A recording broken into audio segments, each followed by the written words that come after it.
সরকারি দপ্তরগুলোতে বিএনপির নাম ভাঙিয়ে কোনো আন্দোলন বিএনপি সমর্থন করবে না বলে সাফ জানিয়ে দিলেন দলের সিনিয়র যুগ্ম মহাসচিব Ruhul Kabir Rizvi.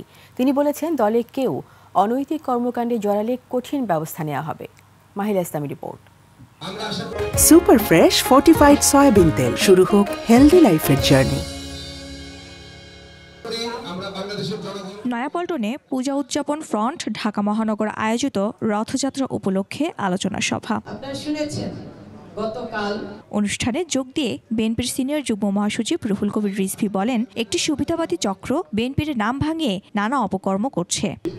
Income tax office এবং ইনকাম ট্যাক্স এখানে একজন ব্যক্তি বিএনপির নাম ভাঙিয়ে আন্দোলন করছেন, এই আজকে চেয়ারম্যানকে সরাবেন, কালকে এই করবেন। এটা কেন?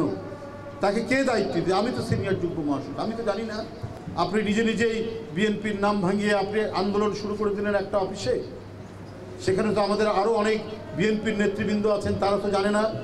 বিভিন্ন ক্ষেত্রে বিভিন্ন ডিপার্টমেন্টে এই ধরনের একটা সুবিধাবাদী গোষ্ঠী, একটা চক্র, তারা নানাভাবে বিভ্রান্ত করার চেষ্টা করছে।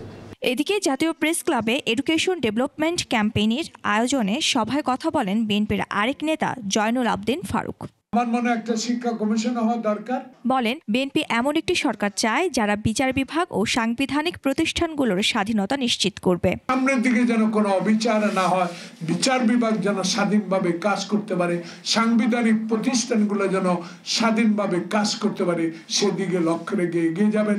এই ভরসা, এই আশা আমাদের আছে। তাই শেষ একটি কথা বলতে চাই, আর বিলম্ব নয়। জাতীয় নির্বাচন বানচালের সকল ষড়যন্ত্র প্রতিহত করারও আহ্বান জানান তিনি।